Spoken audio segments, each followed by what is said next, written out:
New Zealand has consistently condemned the Iranian regime. Successive New Zealand governments have held the position that Iran must dismantle its nuclear program, stop its support of proxy terrorist groups, and end the repression of its people. But for decades now, Iran has defied the will and expectations of the international community. The legitimacy of a government rests on the support of its people. The Iranian regime has long since lost that support in the most brutal way possible. New Zealand stands with the brave people of Iran, and in recent weeks they have taken to the streets to demand regime change, only to be met by violence and murder. The Iranian people must be allowed to determine their future and to live free from fear of their own government. The violence overseen by the Iranian regime has extended beyond its borders. It is responsible for much of the instability and terror experienced throughout the Middle East over the decades. Iran has been presented with multiple opportunities through diplomacy to dismantle its nuclear program and end its support for the terrorist proxy groups. It has chosen not to heed those calls. We condemn in the strongest terms Iran's indiscriminate retaliatory attacks in the Gulf and more broadly. We cannot risk further regional escalation, and civilian life must be protected. Our thoughts go out to all of those affected by the conflict and to the New Zealand families who are understandably worried about their loved ones living in or travelling through the region.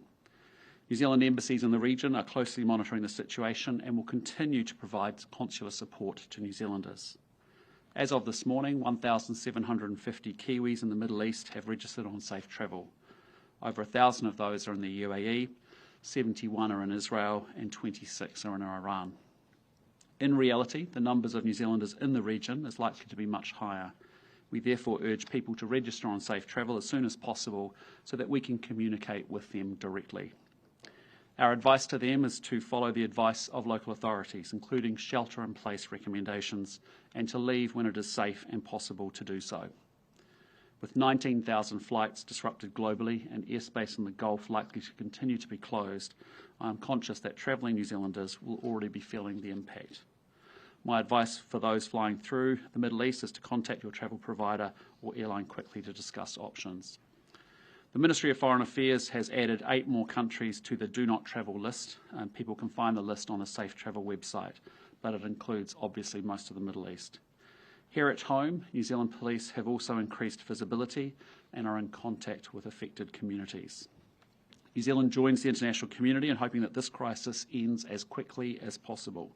We call for a resumption of negotiations and adherence to international law, and we urge the Iranian leadership to seek a negotiated solution that returns Iran to the community of nations. And with that, I'm happy to take your questions. Prime Minister, the US-Israel attack. The US-Israel attack. Do you believe there was a breach of international law there? Well, again, we're not best placed to make that assessment. We weren't party we weren't proxy or party to these attacks. They're independently launched by the US and Israel. They will have information and intelligence that we haven't received. We weren't briefed in advance. We haven't had a subsequent briefing. So really it's up for them to assert whether these are legal actions or not. And you've seen that with the UN and the Security Council where they have invoked Article 51 about self-defence. But for them, it's ultimately for them to make that assessment and explain their position. But from New Zealand's point of view, we've had a long-standing condemnation of the Iranian regime. This is a regime, I just want to be really clear, that is killing its own people. This is a regime that has been funding terrorism all around the world, causing huge amounts of pain and suffering. And this is a regime that's been pursuing a nuclear weapons program, despite endless rounds of diplomacy, breaking international law. So, we ultimately, issues of legality is for Israel and the US to talk to, because we're not party to that information or that intelligence they may have. You yourself talk a lot about the importance of international law, upholding that. So armed intervention without Security Council sign-off, is that a breach of international law? Well, again, I've answered that question, which is to say we are not party to the information or the intelligence that the US or Israel may have.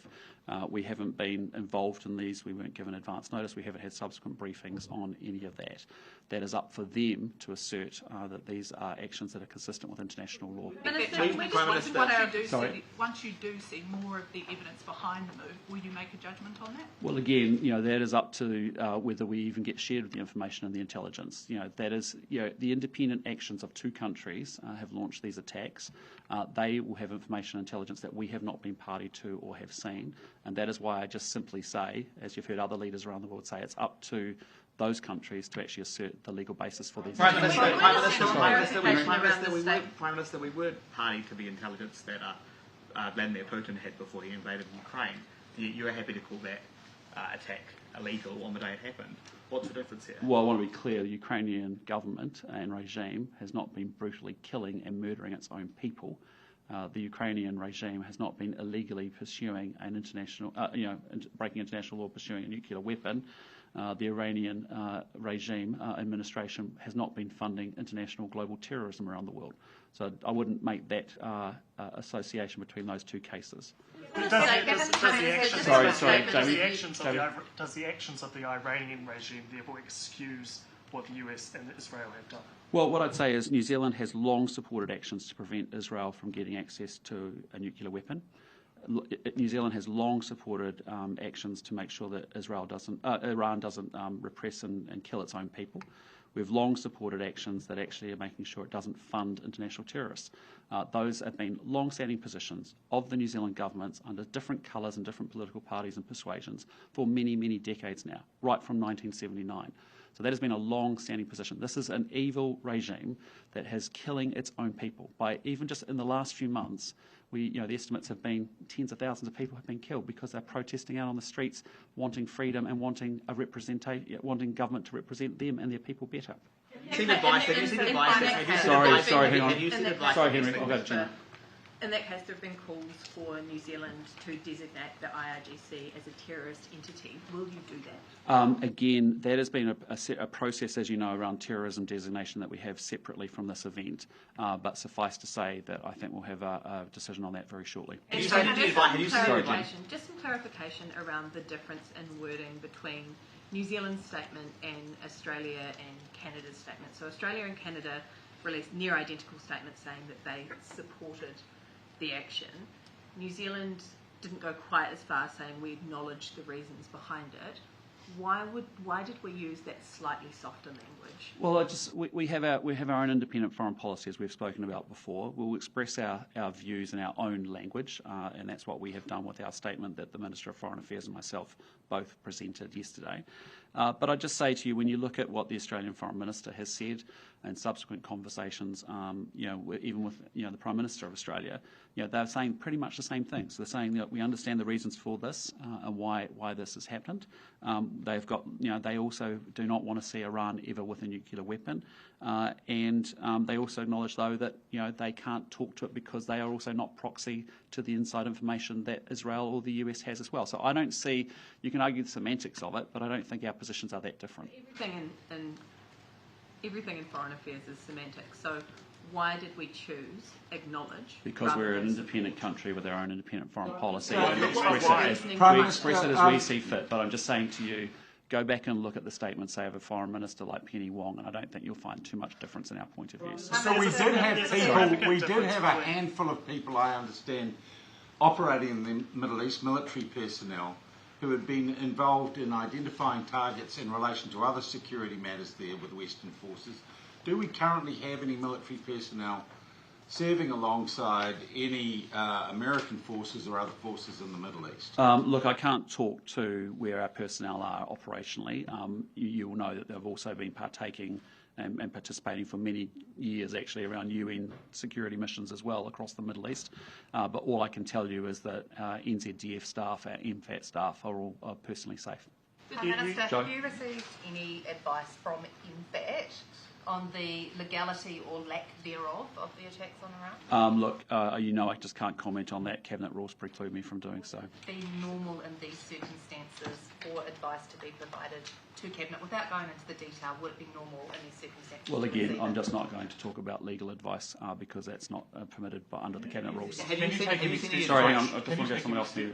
Sorry, Thomas. Can you take any steps to ensure that intelligence gathered by New Zealand assets is not deployed via the Five Eyes arrangements to war aims which New Zealand would not agree with? Well, again, I've tried to answer that pretty clearly, which is this is independent action from the US and Israel.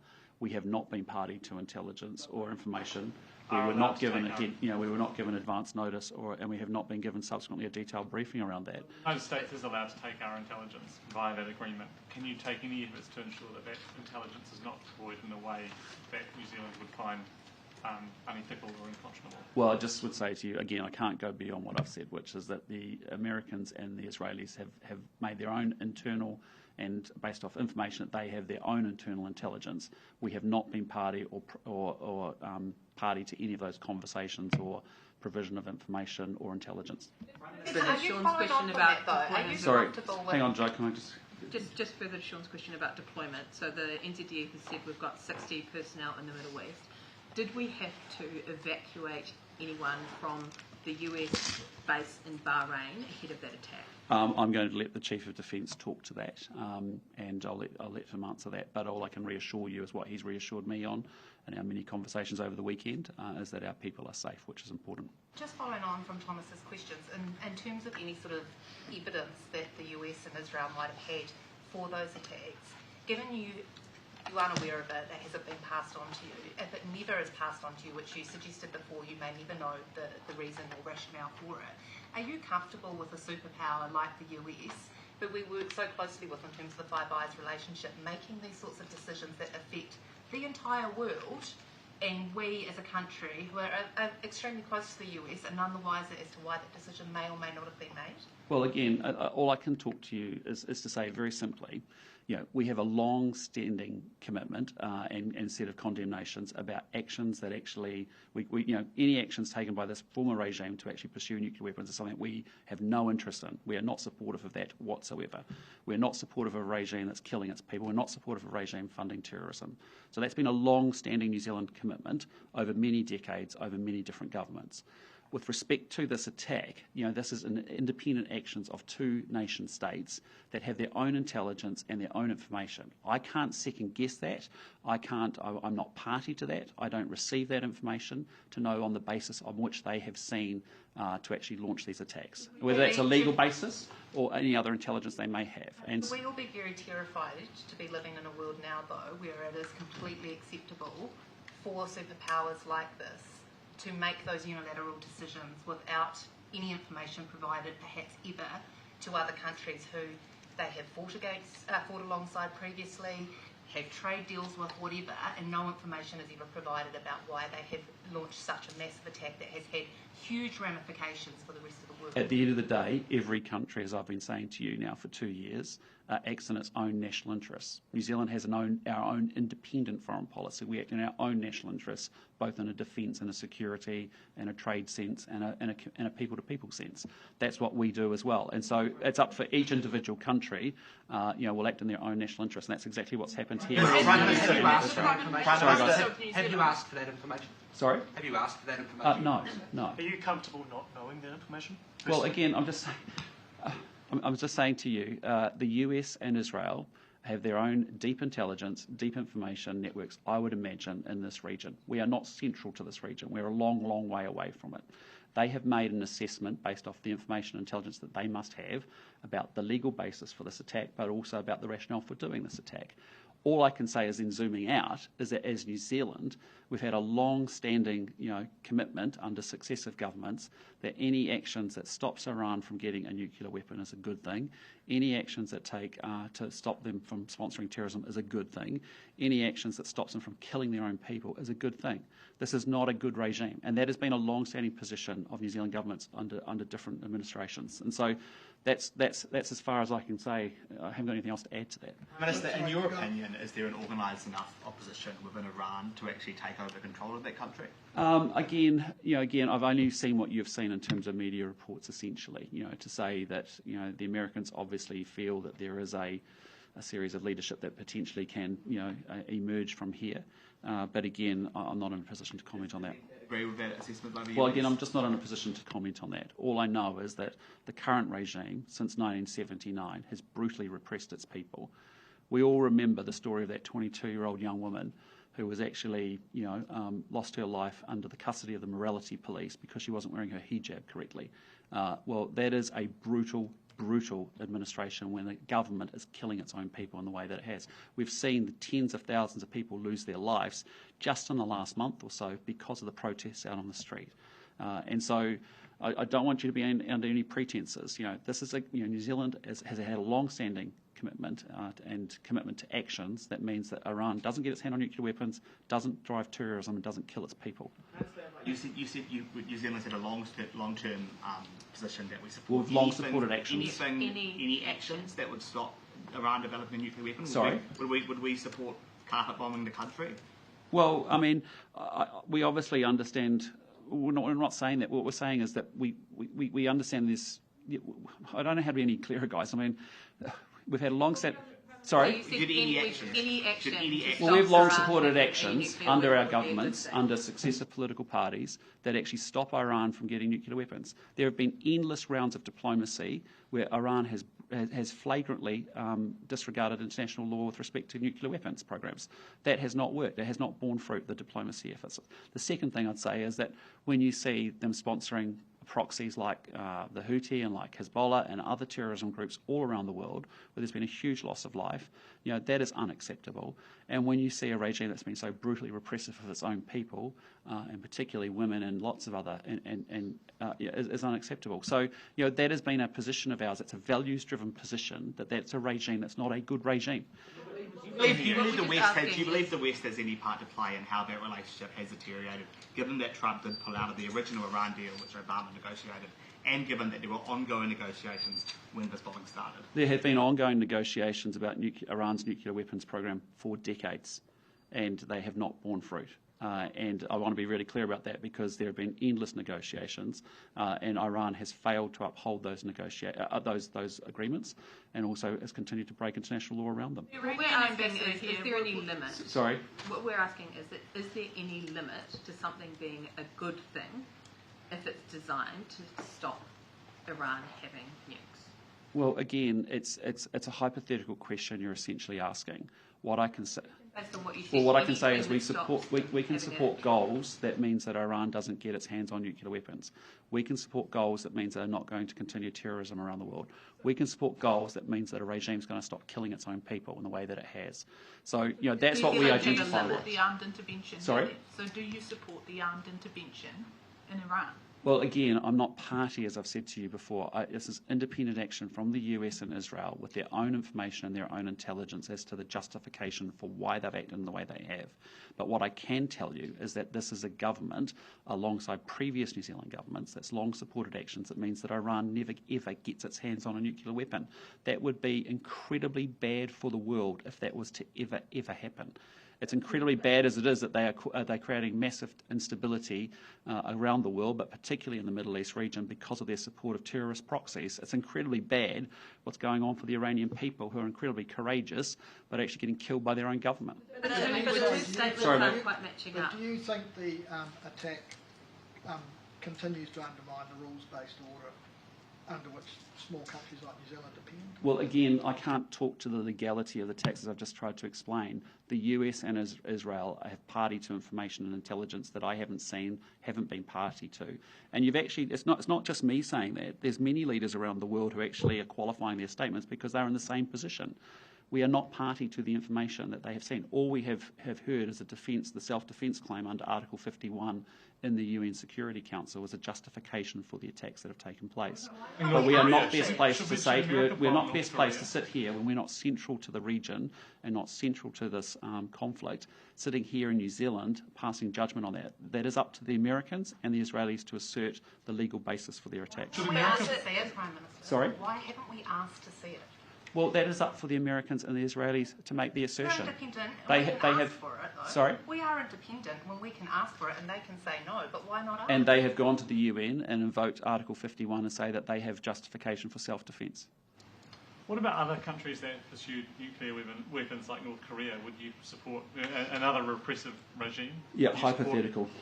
Each situation we need to deal with. Justification, I guess. Sorry? It's the same justification. Well, you see us doing, and we have lifted our efforts tremendously to make sure we are supporting with 10 or 12 other countries UN sanctions against North Korea with respect to what they're doing with supporting Russia in their war in Ukraine, for example. And we've stepped up our obligations there and playing our part there. I guess the issue is for decades, repressive regimes, aggressive regimes, that has not been seen to justify regime change and military intervention in those countries. The importance of territorial sovereignty has been respected, regardless of how dreadful a particular regime could be. Do you sort of reject that approach? No, I'm just giving you the fact that New Zealand has long supported actions that are preventing Iran from getting a nuclear weapon. That is something that's in the world's interest, right? All of our interest, that never ever happens. Even if the action comes at the loss of some 200 lives of school children. Well, again, that is up for the US and the Israelis. I noticed with respect to the school bombing, that is up to them to to present what has happened there, because I'm not in a position to judge that from sitting in New Zealand and just jumping to an assumption or a conclusion there. That is up for them. Have you had any advice on the potential economic impacts for New Zealand out of all of this? Look, we're going to have to wait and see. You would have seen, I think the futures markets opened, just a couple of hours ago. It was quite a muted response. I think you've seen markets over the subsequent weeks with the build-up of the American military presence in the region actually pricing it into their markets. So it looks like a fairly muted response. OPEC has been producing more oil over the last few weeks and recent months as well. So, it looks like quite a muted response as we sit here today with the markets about to open when you look at the futures exchanges, which are a good indication of where it will go. But obviously, we need to wait and see. You can't make a judgment call on whether... Sorry, hang on. You can't make a judgment call on whether the deaths of 200 school children in a bombing is a good or bad thing. Is that what you said? Well, we want to make sure that any action is protecting civilians. We want to make sure that any action is consistent with international law. But we also, need Israel and the US to explain their actions and their understanding of that event, and that is for them to explain. You won't ask them to explain their actions. Sorry? You won't ask them to explain their actions or their Well, it is up to them to explain their actions, right? And that's what they have said. They've both come out. I've seen the same media reports that you have seen as well, which is to say that they are looking into that event in particular, and it's up to them to explain after they undertake their review of what has happened there. So you won't make a reports that suggest that the U.S. Department of Defense or Department of War, in an intelligence analysis last year, said there was no imminent threat from Iran to the United States, that the country is many years away from being able to build missiles that might be able to strike the United States. And if you've seen that, what do you make of that compared to the American justification that they were under imminent threat? Well, again, that is not something I can talk to because I'm not party, as I've been saying, to the information or intelligence. No, but I'm not. No, that's dangerous. We go off facts here, and it's important that we don't just jump to conclusions that are easy. We actually need to make sure one way or another way. And so for me, all I'm trying to be honest with you is saying, look, I'm not party to that information or that intelligence, and therefore I'm not best placed to make that assessment. That is up for the Americans and the Israelis to do so, and to assert why they have acted with legality in these attacks, and also the information that they may have that we're not party to seeing. That is not inconsistent with what you've seen other world leaders say, and the way that they've had to qualify their remarks as well, because they're in exactly the same position. Sorry, guys, can we just go? Everyone get a go. Can we just go quietly? Have you had any discussion of this matter with other world leaders in recent days, and have you had any discussions with other world leaders about maybe helping to repatriate New Zealanders stuck in the region? Look, I haven't had an opportunity to catch up with other world leaders on the topic. It's been a pretty fast-moving situation since Saturday evening, as you're well aware of. But with respect to New Zealanders at this point in time, obviously all airspace is closed and will be so for the foreseeable future, I imagine. That's why we're saying to New Zealanders, look, please follow the local advice, take shelter, make sure you register with safe travel in the intervening period. And then when commercial flights resume, if you wish to leave, that's the right time to do so. Do so if you feel you want to. Can I go to New Zealand? If Dubai does open periodically, this is a question from one of our readers, will the New Zealand government help repatriate citizens who can't leave via Doha? Yeah, look, it's just too soon for us to say on any of that. I mean, at the moment, the situation is the airspace is closed, as you well know. As I said, when commercial flights reconvene and recommence, there's a lot of them that go through the hub of the Middle East, whether it's in Doha, whether it's in Dubai or frankly other places, and that's the time to use the commercial flights. It's just too early for us to ascertain what's needed. As I said to you, we reckon we've got about 1,750 registered on safe travel that are in the region, 1,000 in Dubai, and even if you think it's 5 times bigger than that, you're talking about 5,000 people potentially. And many of them, frankly, have been long-term expatriates that live and work in the region and may have lived there for a decade or so. But at the moment, it's just way too early for us to make it. Ambassador, is there any consideration? Hang on. Sorry, mate. You talked a couple of times today about how this is a repressive regime since 1979, but if we go before that, it was a repressive regime before. That's what spawned the uprising in Iran. And I'm just keen to get your perspective on, given this intervention we've seen, what confidence do you have that we will see peace in Iran? Well, again, that's going to be ultimately a decision for the Iranian people to make. The 93 million of them will get to make a decision as to who they represents them as a government and as a leadership. But all I can say to you is the regime that we have grown up with, that has been in place since our generation has come through, has been an incredibly repressive one that has been pursuing nuclear weapons, sponsoring terrorism, destabilising the world and the region, and actually brutally repressing its own people. Iranian ambassador, is there any consideration being given? Hang on, sorry. Is there any question? Sorry, there's a question. Someone hasn't had a question yet, so let's go there. Do you have any meetings, phone calls, briefings at all with American counterparts or officials tonight or in the coming days? Our officials will continue to talk, and that's per normal. That happens regularly on an ongoing basis, and I presume there'll be more conversation about the actions here and what the goals are and how much longer it may go on. But that's ultimately for our officials to have those conversations. Sorry, is there any intention to increase pressure or at least ask for that intelligence in the future that you were speaking to earlier? Well, again, those are to be determined, but I just say to you that ultimately an American the country of America and the US has acted in its own self-interest and its own national interest based off its own intelligence and information, which we are not party to. And so, that's why I say it's been an independent action, and that's why I say, and you're hearing other world leaders say, that is not something we have been party to or have information around. But what we do know is that we've supported long-standing actions that actually are about making sure that Iran never ever gets a nuclear weapon. That would be a terrible thing for the world. An observation of your last question. An observation of your sort of defence and security posture, this government's posture and outlook, is that it is more pro-American than its predecessors. What would you make of that observation? Would you agree with it or disagree with it? I think there's nothing that's changed. We have our own independent foreign policy, no doubt about it. As I've said to you in my State of the Nation speech, the international rules-based system is breaking down. It's been a disruptive period of time. The rules-based system of the last 70 years. We're seeing countries that are exercising power over rules. We're seeing a move from economics to security. We're seeing a shift from low-cost global supply chains to national resilience. Those are the macro themes. No difference from previous governments. We have an independent foreign policy, and we act in our own brutal national interests. I'm going to go to the last question. Sorry, the gentleman behind. Sorry, mate. Ambassador, Prime Minister? Sorry, hang on. Mikey, just shouting doesn't get the question. Can we just take turns? Be respectful. It's not coming back around, so I just want to check if you're going to move to expel the Iranian ambassador. No, thanks, mate. You haven't asked for the information, but you're saying that the government's position will be determined based on that information. Are we just waiting for the United States to release that information, or no? How does the government come to a position in absence of that information? Well, the government is supportive of any actions that means that Iran never gets its hands on a nuclear weapon. The government is supportive of any action that means that Iran can't pursue its funding terrorist organisations, and our government is supportive of any actions that means that they don't keep killing their people. That has been a long-standing commitment of the New Zealand governments under successive parties and colours and persuasions.